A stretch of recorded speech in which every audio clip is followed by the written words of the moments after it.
Welcome to this special episode of the Raising Happy Teens podcast. This is for the moms. I'm recording this podcast episode for you because I've worked with so many women, and many, if not all of them, struggle with being able to communicate effectively and ask for what they're really needing and wanting with confidence and certainty. So this is a special episode for the women. And in this episode, I will be talking about communication. Know that this can apply to how you interact with your teenager, but it's not necessarily just for that. It's for communication in general, being able to say what you need, mean what you say, and feel good about it through the process. That's what this episode is all about. So thanks for being here. And I want to get right to the heart of it to offer you the value that I promised I would provide to you when you signed up for this. So let's go ahead and dive in. So again, whether it's asking your teenager to remember to put their dirty dishes in the dishwasher, or asking an employer for a raise, or setting a boundary with a family member, this episode is specifically created for women because I think in general, we women are the ones who struggle the most with this.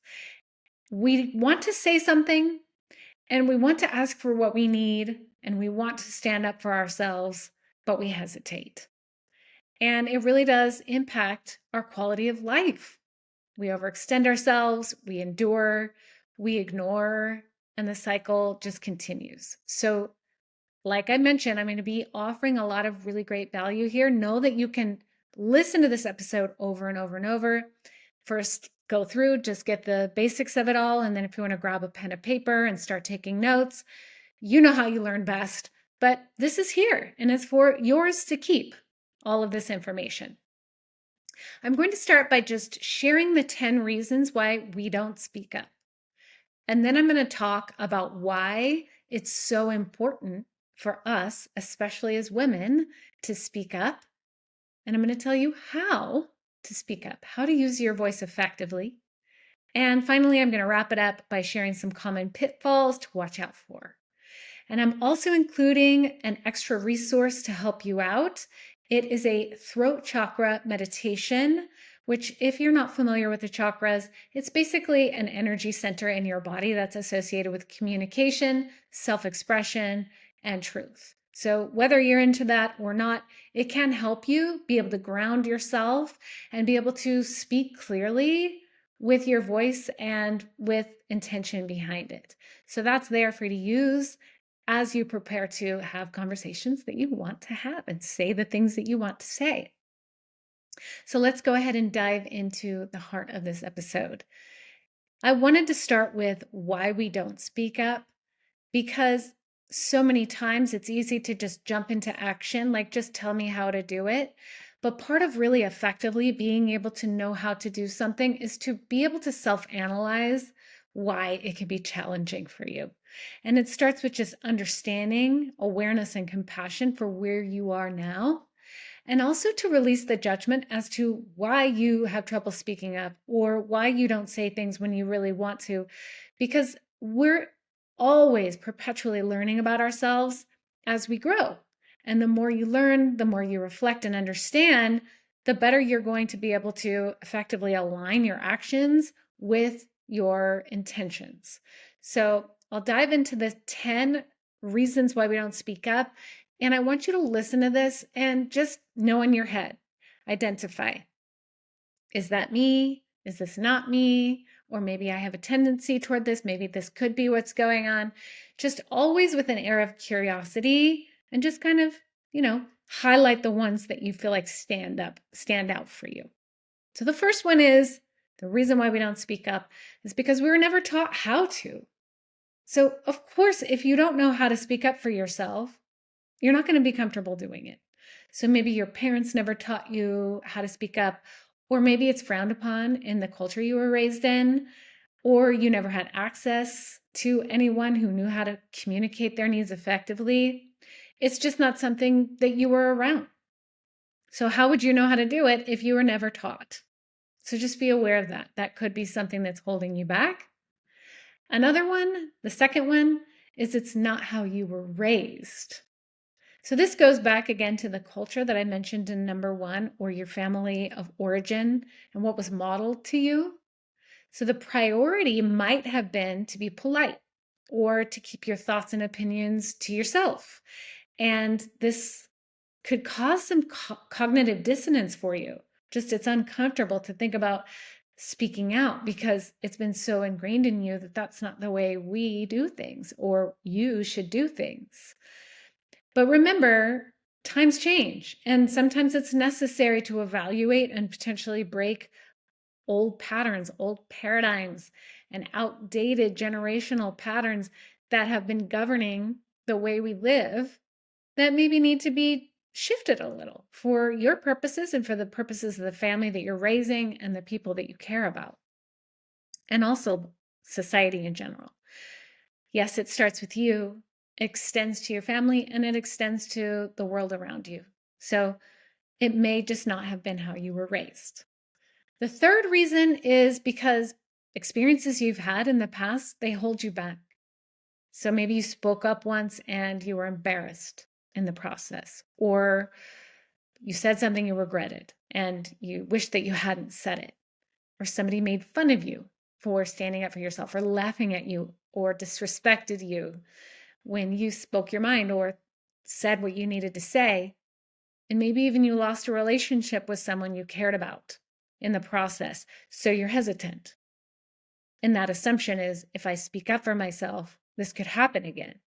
So just know that that could be what's going on. Number 4 is overthinking. And this is a big one for the perfectionists out there. I know that there's a lot of you. I'm one of you. You want to say something, but you're not sure if you should, and you're not sure if you should say it or do something, and then you spin an indecision, and then ultimately you just let it slide because time has passed, and it's like, well, it's too late now. I might as well just let it go. So you get stuck in that overthinking cycle. Number 5 is one of the really big ones. We want to keep the peace. So this is for all of you who are conflict avoidant. This is a big thing. And I know that women in general tend to be conflict avoidant because we're a little bit more empathetic and conflict is uncomfortable. And so we're just like, well, I just won't say anything because I don't want the conflict. It just feels easier to deal with whatever's coming up and just put up with it on your own, put it up with the things because you don't want to rock the boat, which leads me to the next one. We don't want to disappoint someone. We don't want to upset anyone. We don't want to let people down, which is where the boundary setting, that's part of speaking your mind, is setting effective boundaries. We don't want somebody to be disappointed or feel uncomfortable. And really, most of the time when we feel compelled to speak up about something in general, is because it's something that's important to us. Whether it's a family member, a friend, a coworker, a boss, we're caregivers. And we don't want to make someone else feel bad or uncomfortable. And it doesn't feel good to witness someone else sitting in their discomfort, especially if we think it's our fault that they feel that way. So we just avoid it altogether. We'd rather feel that discomfort of enduring than to feel the discomfort of conflict or of letting someone down. And number 7, it's part of our conditioning as women. We've grown up in a society where we are expected to be polite and caring and giving and nurturing. And we've internalized this idea that we should put other people's needs before our own. And that's the caring and loving thing to do. Like, what kind of person would we be if we assertively ask for what we need, if that means making someone else feel bad or putting the other person out or making somebody have an emotion that we don't want them to have? Number 8, or nope, I'm on number 9. No, I'm on number 8. We internalize the idea that our voice doesn't matter or that other voices are more important. So, like, who am I to be saying this? Or who am I to stand up for myself here? This happens a lot in the workplace. It can happen in family dynamics too. I think of that show, Father Knows Best, where it's like the man in the family is the decision maker. They're the one who knows everything. The mom just takes care of everyone. It's not my place to stand up for myself or to voice my opinion. And our voice isn't as important. Or in the work environment or in any type of social situation, that there are other people who know more about what they're talking about. Or maybe they're just louder than we are, or they seem more confident, so they do most of the talking. And then we shy back and we think, well, I'll just keep my thoughts and my feelings to myself because they clearly know what they're talking about. So that is just really believing that what we have to say, our voice just doesn't matter. Number 9 is that we're afraid of judgment. This has to do with confidence too. We don't want other people to think we're selfish or insensitive. And a big one, we don't want people to think that we're a bitch. People who are assertive, women who are assertive often get that title. Whereas a man in that situation may be seen as confident. So we don't want to be labeled as something that we don't want to be. So because we fear too much about what they're going to think about us, we hold back. And this kind of leads me to my final one, number 10. We're afraid of being, quote, too much. And there's so much that goes into this, but one of the notions that really has been placed upon us women is that smaller is better. Kind and polite are better. Accommodating, nurturing, caring, etc. are better. And when you have something to say, and when you stand on whatever platform you're standing on, you're too much, you're too loud, and that can feel uncomfortable. And we don't want people to look at us that way or to label us that way. These are all things, these assumptions of being small, being caring, being nurturing, being polite. These are all assumptions or ideals of what makes someone a good woman or a good mom. So those are the 10 reasons why we may not speak up. So go through that list. What's me? What's not me? Where does this show up in my life? Always self-evaluating. And then I'm going to talk now about why it's so important to speak up. The first one is that if we don't speak our minds, if we don't ask for what we need, we're going to start to harbor frustration, resentment, anger. And this is about your quality of life, really, this whole thing. Even if you're willing to endure this discomfort of a situation because you don't speak up, the feelings associated with not getting what you want and not getting what you need, they're going to pile up and possibly lead to burnout or mental health challenges like anxiety and depression. All of these feelings are going to impact your quality of your life and your relationships. You're going to be less trusting and more closed off with people in an effort to really protect yourself. Another reason why it's so important is just for better communication. Relationships really thrive when communication is honest and clear, and when expectations and needs are shared in a loving way.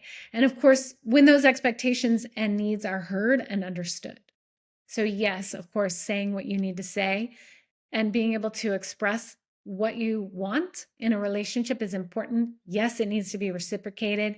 And yes, the other person does need to listen. And ultimately, you may not have control over that. But the goal here is to have better communication with each other, with the people you care about, with the people you interact with, associate with, work with your kids. It's the more communication, the clearer you can be, the better.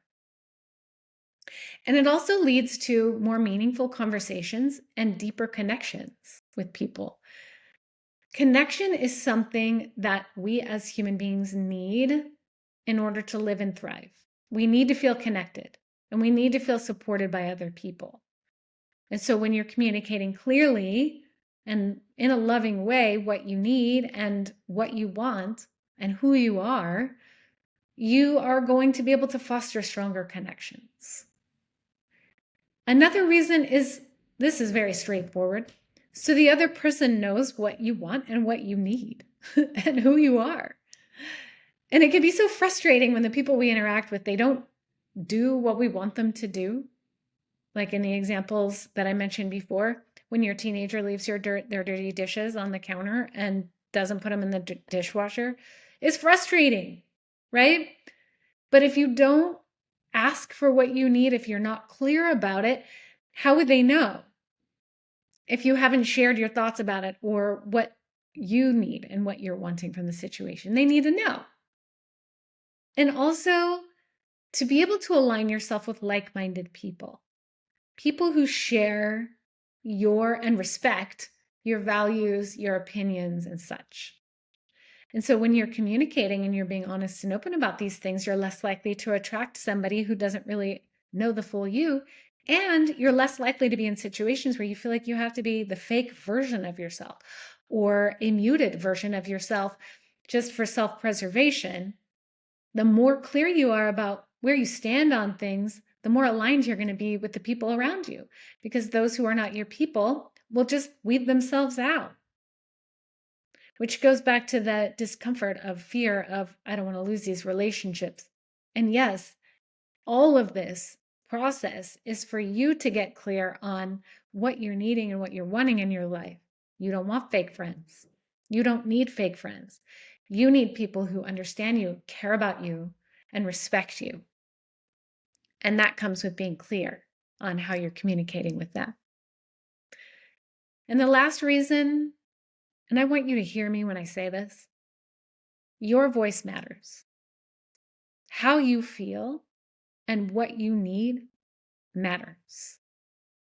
Even if at some point in your life you were told it didn't, or you internalized that it didn't, or that someone else's voice is more important, your voice is important. And the more you can speak your truth, the better you're going to feel, the better your relationships are going to be, and the more aligned you're going to be in your life. So now I'm going to get into how to speak up. Because like I said, you maybe never learned, or maybe you learned and it didn't resonate. I'm going to make it very clear for you. I like step-by-step, or I like very clear strategies, and this is it. And it is the 5 C's of communication.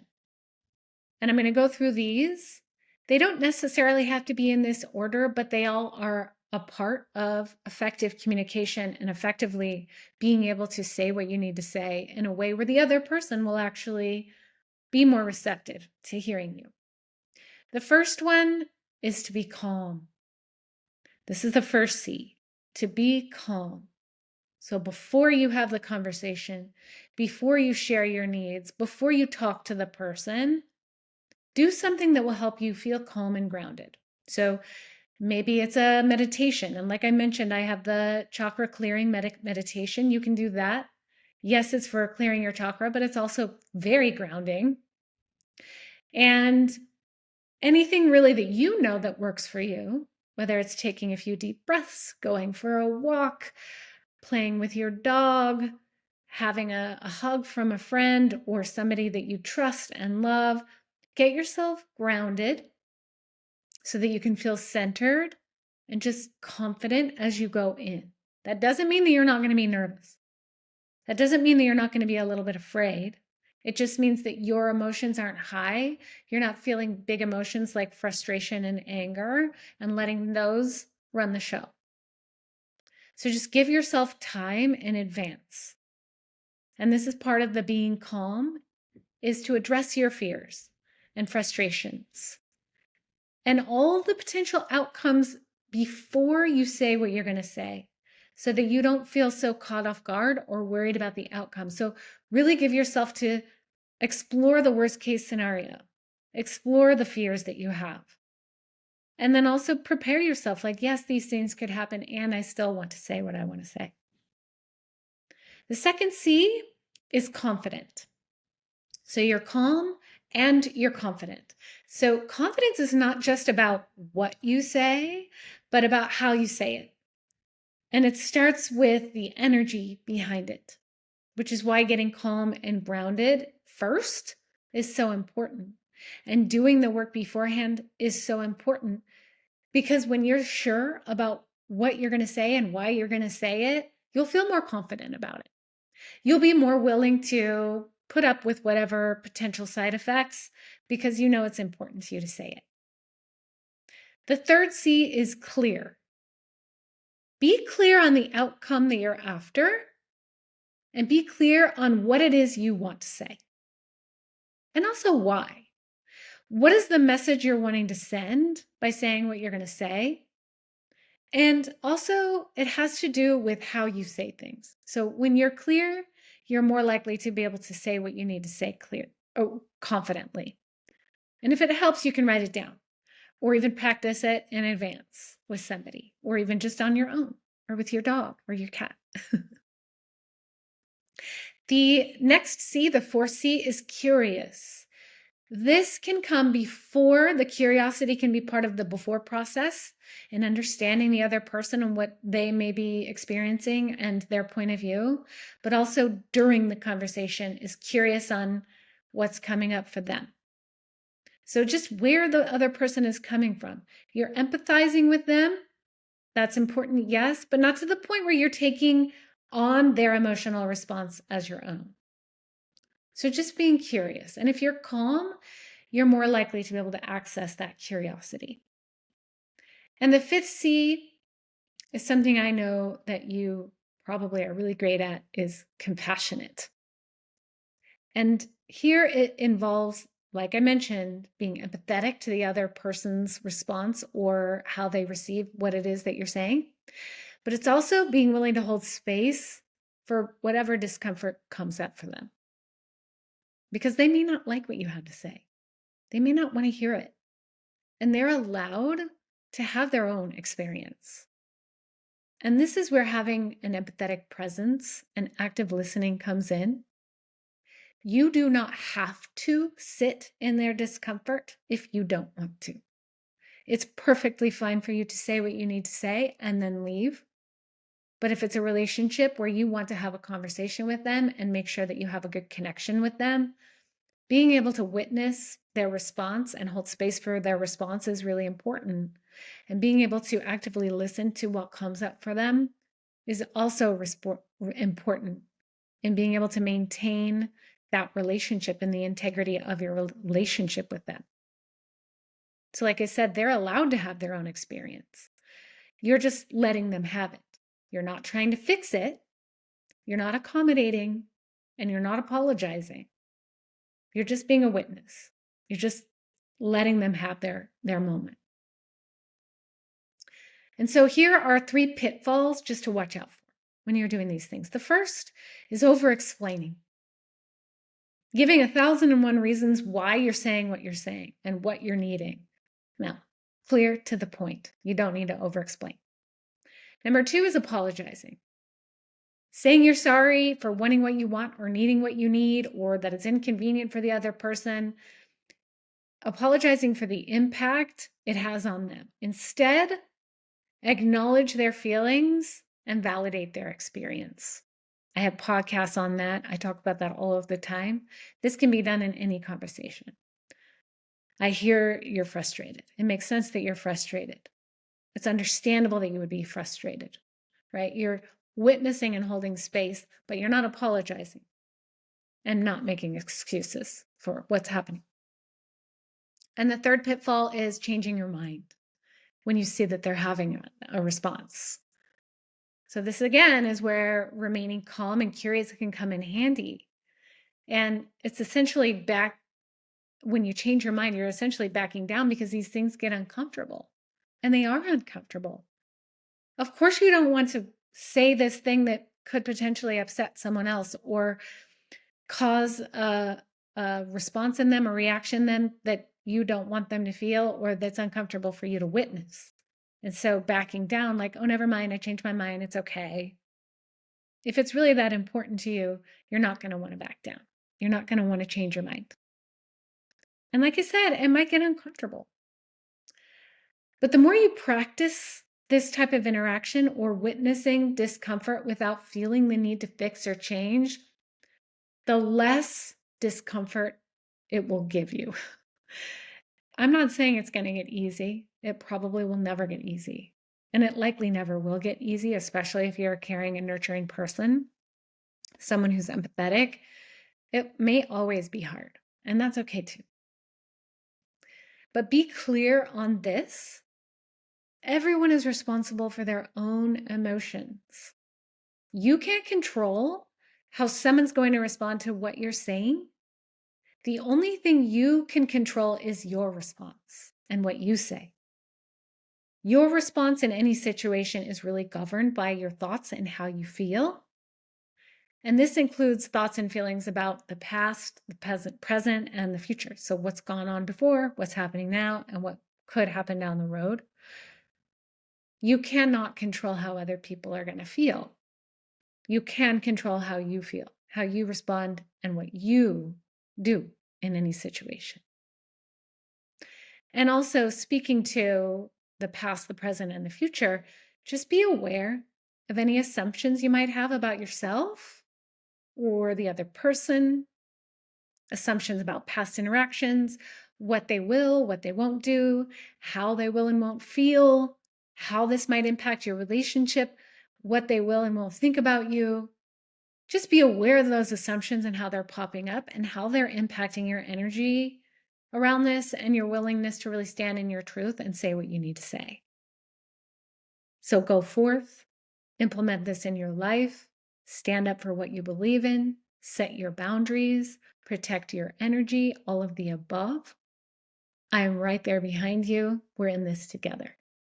So thanks for tuning in, and I'll see you next time.